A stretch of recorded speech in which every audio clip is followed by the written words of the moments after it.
बात करिए, पढ़ी लिखी। मनीषा कैसे तमीज से बात करिए, पढ़ी लिखी है। चिल्लाने की तमीज आप भी मत चिल्लाइए। पीछे हट जाइए, पीछे मैडम।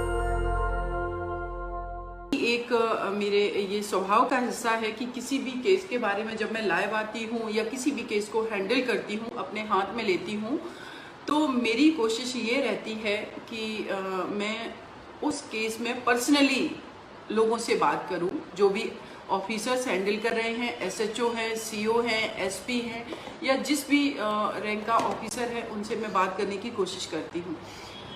ये घटना है हाथरस जिले के भूलगढ़ी गांव की। पुलिस स्टेशन है जिसका नाम है चंदपा पुलिस स्टेशन। हमारी आज बात हुई है चंदपा पुलिस स्टेशन के जो भी एसएचओ हैं उनके साथ बात हुई है, जो सीओ हैं वो इस केस को हैंडल कर रहे हैं उनके साथ हमारी बात हुई है। और ये जो बेटी है जिसके साथ ये हीनियस क्राइम हुआ, उसका गला दबाया, उसको मारने की कोशिश की गई और उसकी जीभ भी जो है वो करीब करीब मतलब हम कहेंगे कि कटी नहीं है, लेकिन बोलने में वो अक्षम है। जीभ उसकी काफ़ी डैमेज हो गई और उसके साथ रेप किया गया। आगे एसएचओ का कहना था, हमारी जब बात हुई कि आगे बेटी ने नहीं बताया रेप हुआ, लेकिन बाद में उसका जो भी डीडी उन्होंने किया, स्टेटमेंट लिया, तो उसमें ये चीज़ बेटी ने बताई कि उसके साथ इन 4 लड़कों ने रेप किया, उसको किडनैप किया, उस बच्ची के साथ रेप किया, उसको जान से मारने की कोशिश की। और इस जो भी ये एफआईआर दर्ज हुई है इस केस में, उसमें जो मुकदमा है वो 307 धारा आईपीसी की 307, 354 और 34 SC ST एक्ट लगा है, क्योंकि ये बेटी जो है वो दलित समाज की बेटी है, तो ये एक्ट भी लगा है। अभी तक की जो अपडेट है वो आप लोगों को मैं बता रही हूँ कि जो भी 4 लड़के हैं उनको अरेस्ट किया जा चुका है।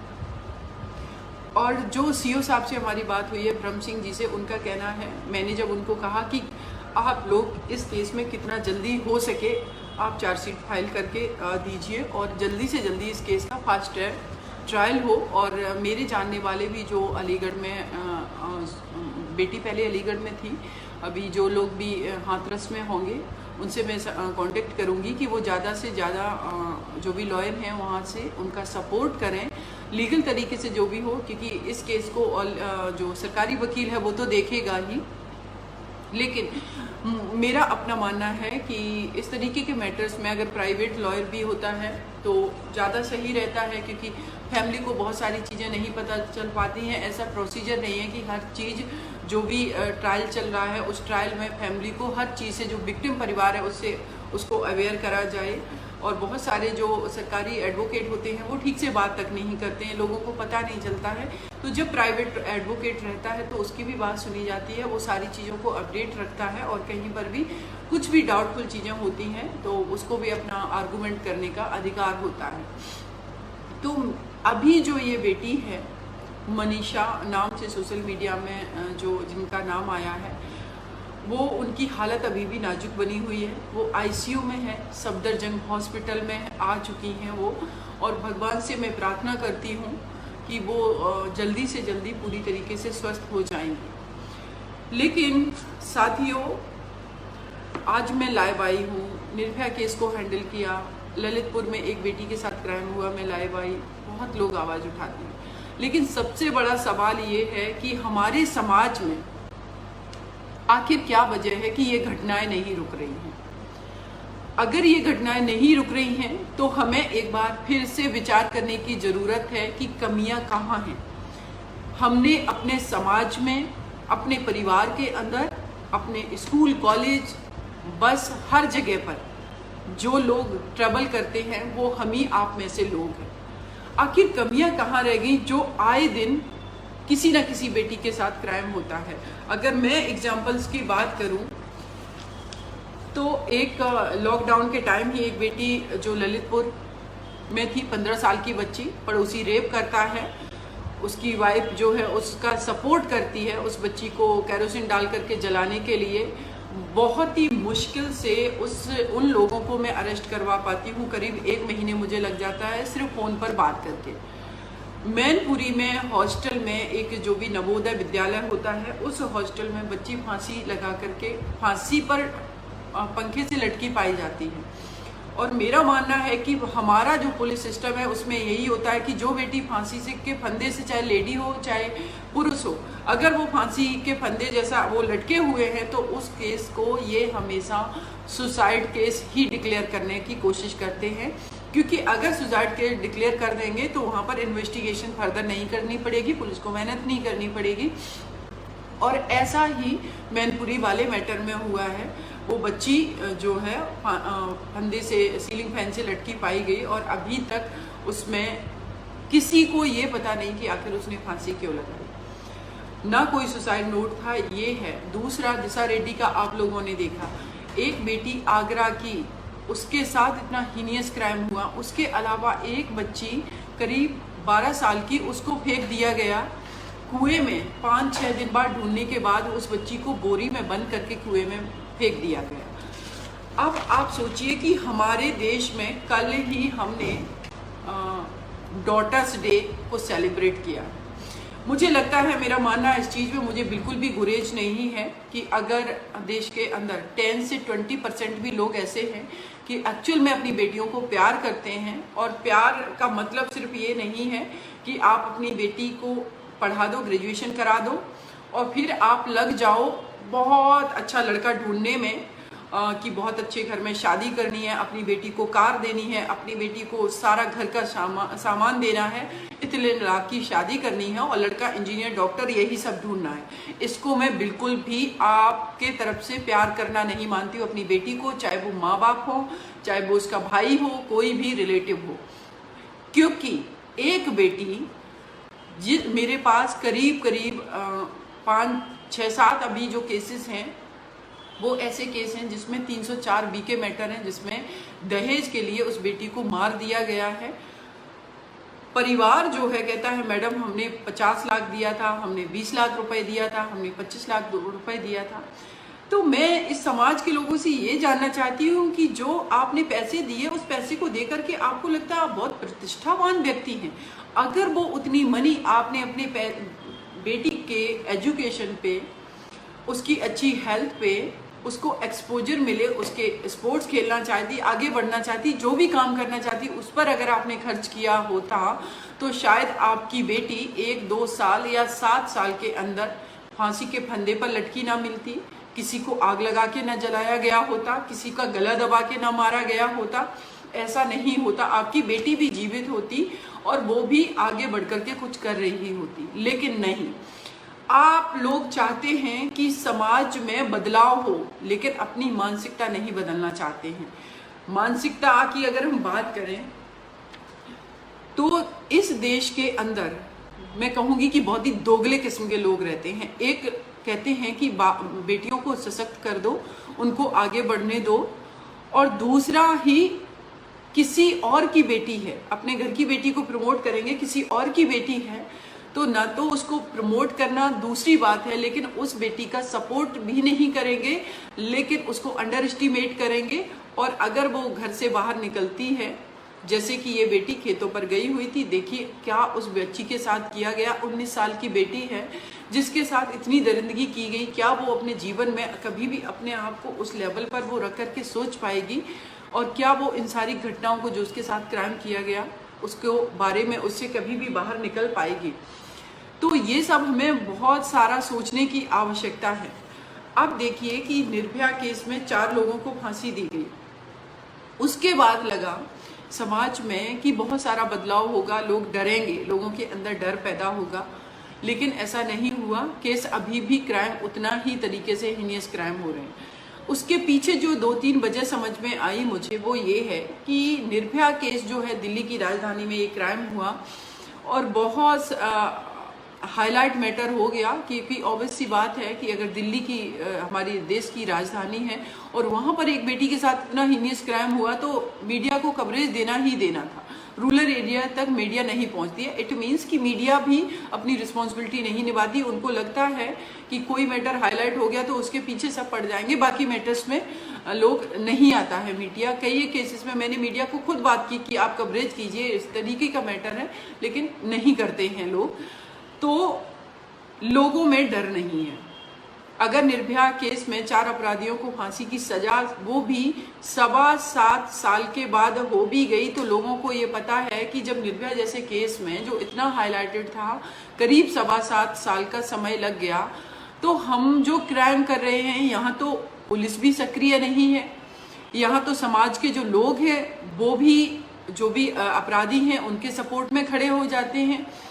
बेटी जो है जिस परिवार की है वो गरीब परिवार है, वो बहुत भागदौड़ नहीं कर सकता, बहुत पैसे खर्च नहीं कर सकता है लीगल तरीके से लड़ने में, और पुलिस जो है वो उतनी निष्क्रिय है कि जब भी एक पीड़ित परिवार पुलिस स्टेशन के अंदर जाता है और वो कहता है कि हमारे साथ ये क्राइम हुआ, तो 50 सवाल उस परिवार से पूछे जाते हैं।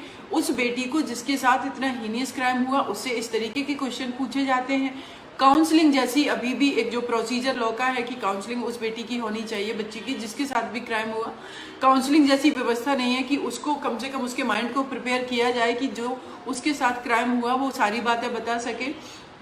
तो अभी जो हाथरस में भी बेटी के साथ क्राइम हुआ, तो उसमें भी वो बेटी शुरू में बता ही नहीं पा रही थी कि उसके साथ एक्चुअल में हुआ क्या। एक तो उसकी जीभ कटी हुई जिसके वजह से वो बोल नहीं पा रही थी, और अभी भी उसकी हालत गंभीर बनी हुई है। इसी वजह से 164 सीआरपीसी के जो बयान होते हैं वो भी नहीं अभी तक उस बेटी के हो पाए हैं, क्योंकि वो बोल ही नहीं पा रही है, इतना बुरी तरीके से उसके ऊपर अटैक किया गया है। तो देखिए, मेरा ये मानना है कि हम सिर्फ खोखली बातें करके इस देश के अंदर बेटियों को ना तो सुरक्षित कर सकते हैं, ना उनके हक की लड़ाई जो है हम लड़ सकते हैं। कुछ फेसबुक पे पोस्ट लिख देने से या कोई मैटर हाईलाइट हो जाने से, मीडिया में आ जाने से 1-2 बेटियों को न्याय मिल भी जाता है, तो उससे समाज में बदलाव नहीं हो जाता। और इसीलिए हमने देखा है कि बहुत सारी जो क्राइम है वो अभी भी कंटिन्यू हो रहे हैं। लेकिन अगर हम अदर और केसेस की बात करें तो मेरे पास करीब आप लोगों को मैं बताना चाहूँगी कि हमारे पास बहुत सारे ऐसे मैटर्स हैं जिन मैटर्स को मैं हैंडल कर रही हूँ, जिसमें एक मैटर है, मैं बेटी का नाम नहीं लूँगी, उनके फादर का नाम नहीं लूँगी। वो मैटर जो है, बेटी की शादी होती है, ससुराल जाती है, ससुराल के लोग जो हैं वो क्रिमिनल माइंडसेट के हैं। उसका हस्बैंड जो उसके साथ बहुत गलत तरीके से संबंध बनाता है, उस लड़की का जेठ उसके साथ रेप करता है, उस लड़की के साथ उसका नंदोई जो है वो रेप करता है, और उसके बाद कोरोना हो जाता है। वो लोग एफआईआर दर्ज नहीं करा पाते क्योंकि उत्तर प्रदेश के रहने वाले, दिल्ली में ये क्राइम हुआ। तो आप लोग सोचिए कि जब वो एफआईआर कराने जाते हैं, लॉकडाउन समाप्त होता है, तो पुलिस का कहना इतने दिनों तक क्यों नहीं आए। जब मैंने बहुत पुलिस को इंसिस्ट किया, मैंने एसपी वगैरह लेवल पर जब पहुंची, बात की, एफआईआर दर्ज हो गई लेकिन अभी तक अरेस्टिंग नहीं हुई। ये माइंडसेट है, क्योंकि उनका मानना है कि अगर शादी हो गई और शादी के बाद इस तरीके से कोई भी क्राइम हो रहा है तो वो हो सकता है दहेज की मांग की वजह से, कि दहेज के अगर मांगा हो तो झूठे केस में ना फंसा दिया हो। ये माइंडसेट है हमारी पुलिस व्यवस्था का। अब इसमें बदलाव कैसे हो, इसके लिए देखिए, मेरा जो सबसे पहले मानना है कि आप किसी भी केस में सजा मैक्सिमम करने की जगह आप केस को फास्ट ट्रैक कीजिए। पुलिस व्यवस्था को बदलने की आवश्यकता है। पूरा हमारा जो सिस्टम है, अगर उस सिस्टम को आप देखेंगे तो एक तरीके से, जिस तरीके का सिस्टम बना रखा है कि जब भी कोई क्राइम हुआ, फर्स्ट स्टेप जो होता है विक्टिम का, जो पीड़ित परिवार का, पीड़िता का, वो है पुलिस स्टेशन जाना। अगर जो पीड़िता है उससे अगर पावरफुल परिवार का कोई व्यक्ति है जिसने उसके साथ क्राइम किया, पॉलिटिशियन लिंक है, पॉलिटिक्स में है वो, या डिपार्टमेंट का, पुलिस डिपार्टमेंट का है, या कोई सोसाइटी में और भी पावरफुल लोग हैं, तो फिर वहाँ पर बहुत ही मुश्किल होता है, वो पुलिस को इन्फ्लुएंस कर लेते हैं। और मैं ये बात दावे के साथ कहती हूँ कि 10%, हार्डली 10% मेरे देश की जो पुलिस व्यवस्था है वो 10% है जो एकदम से न्यूट्रल तरीके से काम करती। ये मेरा अपना अनुभव मैं बता रही हूँ, क्योंकि जितने केसेस मैं हैंडल कर रही हूँ इसमें 10-10 बार, एक केस में 100-100 बार तक मुझे फ़ोन करने पड़े हैं। तब जाकर के अरेस्टिंग होती है, तब जाकर के एफआईआर होती है, एफआईआर सही सेक्शन में होती है, या फिर पुलिस अरेस्ट ही नहीं करती है। इस तरीके की पूरी व्यवस्था बना रखी है। तो जब फीमेल के लिए आपने लॉ बना दिए हैं, कानून बना दिए हैं, तो फिर उनका इम्प्लीमेंटेशन क्यों नहीं है? सिर्फ फीमेल के कानून की नहीं, मैं सारे कानून की बात करती हूँ। एक तो उसका इम्प्लीमेंटेशन नहीं है पूरी तरीके से। निर्भया केस हुआ, उसके बाद आप देखेंगे वर्मा कमेटी की रिकमेंडेशंस आए कि ये सारा सिस्टम होना चाहिए। आईपीसी में, सीआरपीसी में हर जगह बदलाव किया गया, लेकिन उस बदलाव को सिर्फ कागजी किताबों, पन्नों में तक ही सीमित है। एक्चुअल में आप देखेंगे तो ये इसका इम्प्लीमेंटेशन नहीं हुआ, ये लागू नहीं हुआ, और इसीलिए निरंतर क्राइम होते रहते हैं। और क्रिमिनल को पता है, जो भी अपराधी है, जो क्राइम कर रहा है, जो कल्प्रिट है, उसको पता है कि हमारा सिस्टम कैसा है, सिस्टम को हम खरीद सकते हैं। और दूसरी, अगर हमने पुलिस को खरीद लिया, और पुलिस बिकती है, ये मैं बात दावे के साथ कहती हूँ। हालांकि इस केस में मैंने देखा जो हाथरस का है कि पुलिस सेंसिटिवली वर्क कर रही है, अच्छे से वर्क कर रही है, लेकिन जनरली जो मैं बात कर रही हूँ वो ऐसा ही है कि पुलिस इन्फ्लुएंस होती है। पुलिस, किसी पावरफुल व्यक्ति का फोन आएगा तो इन्फ्लुएंस होगी, पुलिस पैसे ले लेती है, चार्जशीट को बदल देगी, चार्जशीट में हल्के जो भी है सेक्शंस में चार्ज फ्रेम करवाया जाता है, और जब ये मैटर कोर्ट में पहुंचता है तो कोर्ट की व्यवस्था की मैं बात करूं, यहाँ पर जजों की संख्या कम है। यह पूरा सिस्टम ऐसा बना रखा है कि अगर पहली डेट है तो पहली डेट पे सिर्फ सबको नोटिस किया जाएगा, फिर उसके बाद एक और डेट होगी। कम से कम 1 साल तक अगर एक केस में 20, 25, 40 लोगों के स्टेटमेंट लेने हैं तो उसके लिए 1 साल से ज़्यादा का समय लगता है। कभी कभी 4 साल, 5 साल तक लगते हैं सिर्फ कोर्ट के अंदर गवाही देने के लिए, गवाह के जो भी है उनकी गवाही के लिए, जो भी विटनेसेस हैं उनको प्रोड्यूस करने के लिए, इसमें सालों लग जाते हैं। तो सोचने वाली बात है कि जिसमें सालों लग जा रहे हैं, ये हमारा ऐसा सिस्टम है, तो हम कैसे उम्मीद करेंगे कि जो कल्प्रिट है, जो अपराधी है, उसको सही टाइम पर सजा मिलेगी। अगर सही टाइम पे सजा नहीं मिलेगी तो हम कितना भी चिल्ला लें, क्योंकि हमारा लॉ एंड ऑर्डर फेल रहेगा, सजा नहीं मिलेगी, लोगों में डर नहीं होगा और वो क्राइम करते रहेंगे। इसके लिए गवर्नमेंट को मेरा अपना मानना है कि बहुत बड़े लेवल पे बदलाव करना चाहिए, और बदलाव के साथ साथ में जितना जल्दी हो सके फास्ट ट्रैक, एक पर्टिकुलर केस क्यों, सारे जितने भी विमेन के अगेंस्ट जो भी क्राइम होते हैं उन सारे केसेस को फास्ट ट्रैक किया जाना चाहिए, टाइम बाउंड फास्ट ट्रैक किया जाना चाहिए। जैसे कि सेंगर वाले मैटर में हुआ, 6 महीने के अंदर जो भी अपराधी है, अगर वो बाई चांस इनोसेंट है तो वो छूट जाएगा, लेकिन जो भी अपराधी है उसको सजा मिलनी चाहिए। 6 महीने के अंदर अगर आप जेल में पहुंचाएंगे इन अपराधियों को तो निश्चित रूप से डर होगा और क्राइम भी कम होगा। लेकिन 6 महीने सोचिए, आप तो 6 साल में भी नहीं पहुंचा पाते हैं, तो फिर कैसे बदलाव होगा? आप कितना भी नारा लगा लीजिए, बेटी बचाओ, बेटी पढ़ाओ, कितना भी आप फेसबुक पर आकर के ढोंग कर लीजिए, डॉटर्स डे, ठीक है, नो डाउट, बहुत अच्छे लोग भी हैं जो अपनी बेटियों को इक्वली बेटों की तरह ट्रीट कर रहे हैं, आगे बढ़ा रहे, प्रमोट। लेकिन मैं जनरल बात कर रही हूँ, क्योंकि जो लोग भी प्रमोट कर रहे हैं उन लोगों से भी मैं कहना चाहती हूँ, हर व्यक्ति रिस्पॉन्सिबल है। इस सोसाइटी में जो क्राइम हो रहा है उसके लिए हर व्यक्ति तमीज से बात करिए, तमीज से बात करिए मैडम, तमीज से बात करिए, पढ़ी लिखी तमीज से बात करिए, तमीज से बात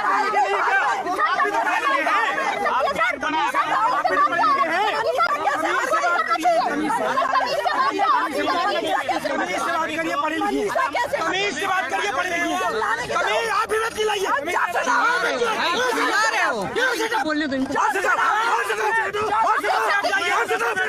मैडम पीछे